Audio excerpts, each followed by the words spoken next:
Shalom. First and foremost, I want to give all praises, honor, and glory to Yahweh, Bahashem, Yahweh Shai, Bahashem Har HaKodash. Double honors to the apostles of Great Millstone, and peace and salutations to the Archimedes tuning into these videos. Alright, so I got this article here. The topic of this video is pretty much going to be about Judah and Ephraim being oppressed together over here in Babylon. Alright, so the gist of this article here, it was posted on the New York Times a few days ago. The 9th of December. Well, it was published on the 6th of December, 2019, year of Karagma. And the gist of it is, is a so-called black person, an individual, a Judite from the Southern Kingdom, most likely. He used to be a cop, and pretty much this is a quote that he says in this article. It says, "I got tired of hunting black and Hispanic people." Yeah, because his boss, because I don't know if he was a deputy, and pretty much his sergeant or whoever was in charge of him was telling him to not waste his time arresting whites and Asians. I'm going to read this part here. It says, multiple police officers in Brooklyn say they were told by a commander that white and Asian people should be left alone. It's mainly because we are yet this day in our captivity.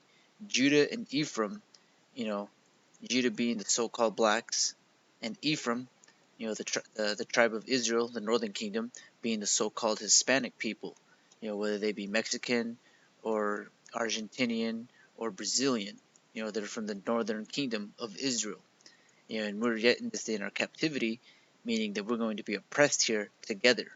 Even though, Israel is a speckled bird, the so-called blacks and the so-called Hispanic people are of the same nation, the nation of Israel, the whole nation of Israel.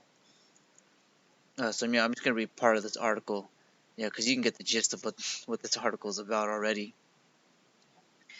Alright, so it says, at a police station tucked into the end-of-the-line subway terminal in South Brooklyn, the new commander instructed officers to think of white and Asian people as soft targets, because that's not the main target. Esau is gunning for the Israelites. He calls them by different names like Hispanic people, Latinos, blacks, but ultimately through the Spirit, and Esau, most likely does not know he's doing this, but he's doing it because the spirit within him is of an Edomite and it's not upright. So he's just gonna wake up in the morning and have a grudge against his brother Esau. His brother Jacob. So he wakes up, he probably doesn't even read the Bible, know who Jacob and Esau is, but in his spirit, he's going to hate the people who represent them. And those people that represent them are the so-called blacks and Latino people. And that's why he wants the commander, the Edomite commander. But I think the article, it was an actual Israelite, but pretty much they were all following the chain of command, because the king of Babylon is an Edomite. It used to be a Hamite. I'm talking about the presidents, but right now it's definitely an Edomite.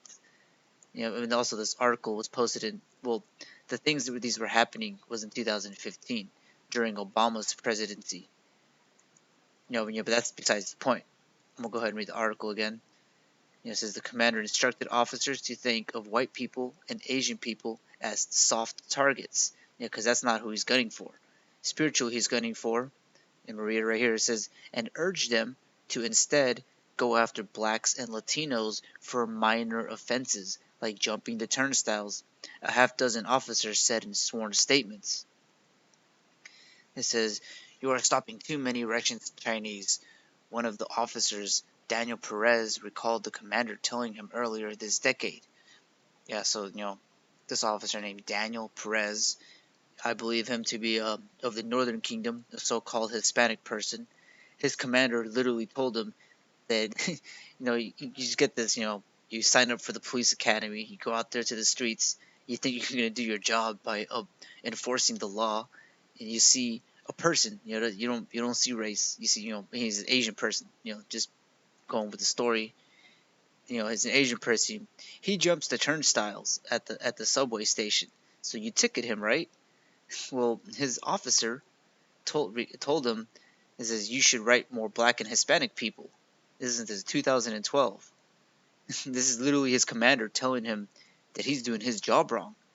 because ultimately the job of a police officer is pretty much to be, a taskmaster to the slaves that are working here in America, and the main slaves is Judah and Ephraim, the northern and the southern kingdom of the nation of Israel, so-called blacks and Hispanics, natives and Native Americans. I mean, alright, so I'm gonna read this as another officer, Aaron Diaz, another northern Israelite, says recalled the same commander saying in 2012, "You should write more black and Hispanic people."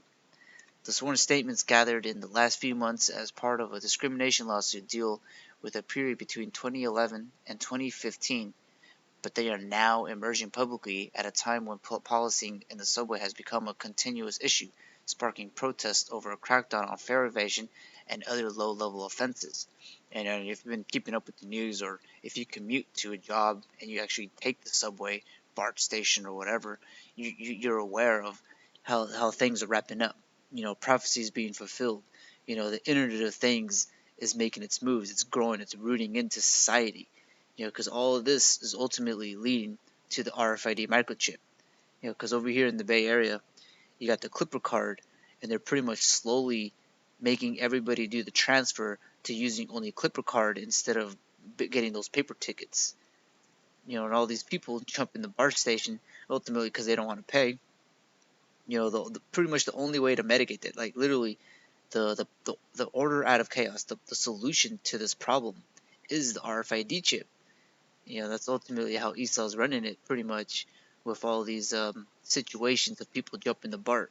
It's going to be more of oh, see, we need this, instead of a thing like, let's put this in people. They're going to say, oh, well, we need this so we can mitigate multiple things. One of those things being is transit fare jumping.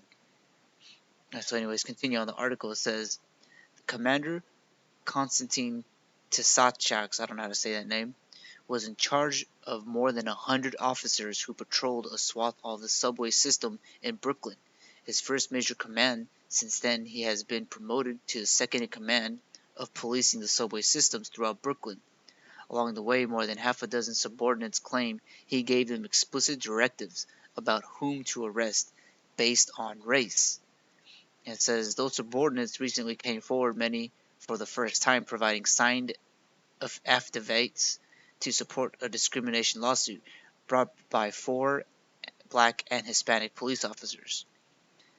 It says the officers claim they faced retaliation from the New York Police Department because they objected to what they needed. What they said was a long-standing quota system for arrests and tickets, which they argued mainly affected black and Hispanic New Yorkers.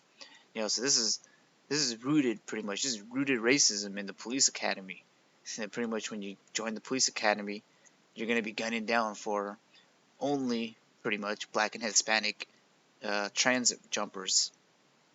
It says the authorities have deployed hundreds of additional officers to the subways, provoking a debate about over-policing and the criminalization of poverty.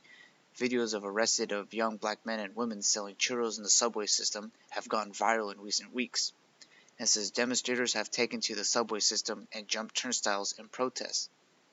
And like I already put this little sticky note right here, and what I already just said, it says, more laws will be written to mitigate this, thus leading to the RFID chip.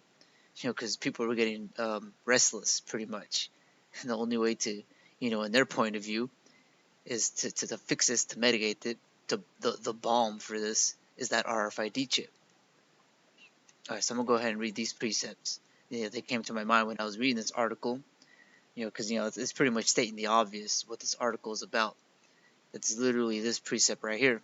This is Jeremiah 50 and 33. It says, Thus saith the Lord Yahweh Ba'Hashem Yahawashi of hosts, the children of Israel and the children of Judah were oppressed together.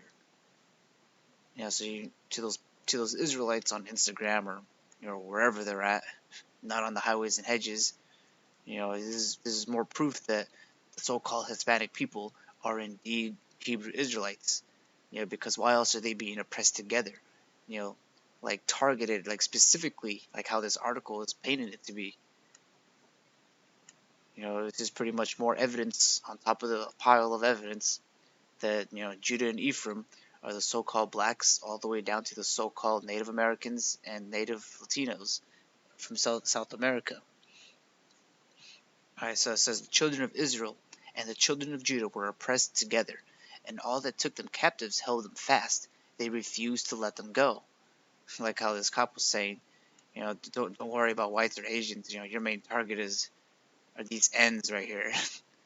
They don't want. It's been years. It's 2019, year of Karagma. So-called slavery has been abolished. Yet you have police officers treating people like this.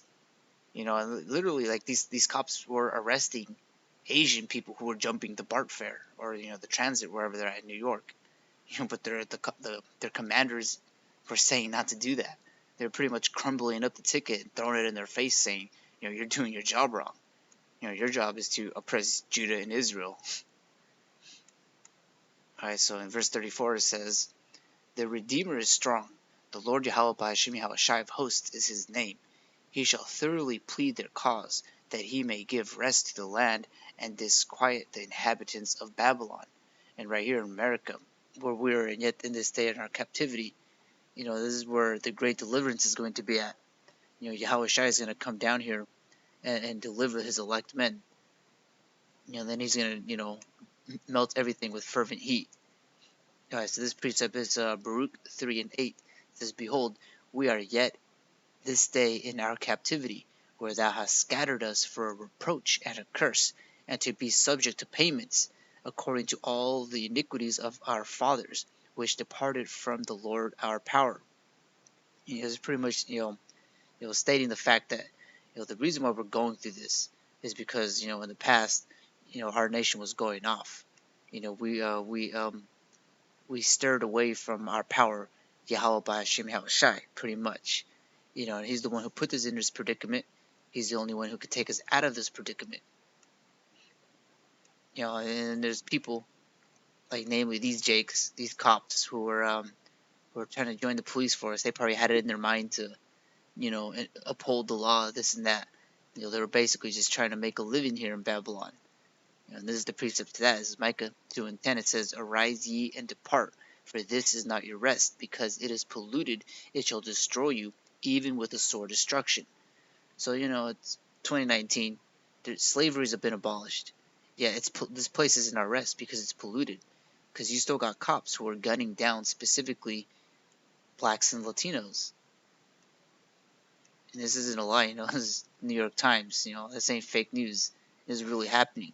This is also why, like Esau, he'll always point out how Judah is, a ravening wolf, or not, like pretty much like a crazy person, because if you bring up the statistics, well, check this out. Black people are uncivilized. The statistics of black people getting arrested is through the roof. Well, yes, that is very true, Esau. But why is that? It's because these cops are literally only arresting blacks and Latinos. For things that Moab is doing. Yeah, I see Moab jump the bar all the time over here. Everybody jumps the bar. It's like it's not even a racist thing. Everybody jumps the BART fare. Alright, so this is Psalms 73 and 3. It says, for I was envious at the foolish when I saw the prosperity of the wicked. For there are no bands in their death, but their strength is firm. They are not in trouble as other men, neither are they plagued like other men. Because the Lord is only dealing with Judah and Israel, like how this precept is saying, and he's not dealing with these other nations, namely Esau and Moab, in this article. That's why we're the ones who are getting chastised through these situations, like how the cops are only gunning us down. Alright, so I'm going to read the rest of this article. It says, 6 officers said in their... Oh, sorry, I already read this one. I highlighted this one as well. It says, most of the people arrested on charges for fare evasion in New York are black or Hispanic. According to data the police department has been required to report under local law since 2017. And I put here, the precept that I'm going to finish this video off on. And also I put, the reason why the black crime statistics are so high is because they're only arresting, blacks and Latinos. And the last part of the article that I'm going to read, it says, Tisachas would get angry if he tried to patrol subway stations in predominantly white or Asian neighborhoods. Mr. LaForce said in his affidavit. He added that the commander would require, so like it says, the commander would redirect officers to stations in neighborhoods with larger black and Hispanic populations. And this is very true. I personally, I pay for BART fare. I've already had to pay a big hefty ticket for jumping it. That was years ago. But I pay for it. I go to work, I pay for it every day. But the people who go on there, they don't. And pretty much when it's mainly Jake in the train, that's when the cops stop the train and check everybody. They check everybody's RFID, card to see if they've actually paid for that. And then they, if they don't, they get kicked out of the thing. You see this. You only see this because I work inner city. But when we leave the Oakland area, they stop checking people for fare. A lot of Jakes, they get smart. They get out of the train and pretty much hide, and they get back in the train once the cops do their check. Okay, so this is the last precept I'm going to read. This is Revelation 12:9. It says, "And the great dragon was cast out, that old serpent called the devil and Satan." And this is talking about Esau, Edom, the physical counterpart of Satan here on the earth. It says, "which deceived the whole world. He was cast out into the earth, and his angels were cast out with him." And those so-called high black crime statistics, Mexicans are all uncivilized. They're monkeys pretty much. That's a deceptive concept, a deceptive ideology. Because the truth of the matter is that these cops are framing us. They're making us look like we're crazy animals. And don't get me wrong, everybody. It's not a racist thing.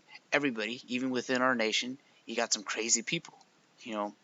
How does it say in the book of Ecclesiastes? Surely oppression maketh a wise man mad. Because this society is just oppression all over. But anyways, it says, verse 10, it says, "And I heard a loud voice saying in heaven, now is come salvation." Because like I was saying, Yahweh Shai is the only person that's going to get us out of this salvation. Because this is not our rest. Continue on, it says, "and strength and the kingdom of our power, and the power of his Hamashiach, for the accuser of our brethren is cast down." The accuser of our brethren, like how they're accusing us of being the only ones who jump BART fare, when sure enough, that is not true. Like I work 5 days a week, and I can tell you that everybody jumps BART here. It's not just Jake that does it. It says, "the accuser of our brethren is cast down, which accused them before our power day and night." And this is not just going to, us jumping BART fare. Esau's accusing us on every grounds he can. In verse 11 it says, "and they overcame him by the blood of the Lamb." Like I was saying, the only way we can overcome this oppression is the blood of the Lamb, salvation, being part of that number of the elect. And continue on. So I can 1 second. It says, "and by the word of their testimony, and they loved not their lives unto death." Because our lives here, they're worthless. Yahweh Shai, pretty much the people that he's going to save, they're ready to die for his name. Because not everybody in this ministry is going to taste death, but there are martyrs in this ministry that pretty much when they get to that position, they're not going to take the RFID chip. They're not going to bend the knee to Esau's rulership. They may die, but ultimately they're just going to sleep for a little while. Because they're going to come back in those chariots. That's why it says, they love not their lives unto death. Because what's their love here? You copying your Moabite friends jumping BART fare, yet you're the one who's got to pay a hefty ticket for it, and they don't. Alright, so that's the end of this video. I want to give all praises, honor, and glory to Yahweh, Bahashem, Yahweh Shai, Bahashem Rakakwadash, Shalom Akim.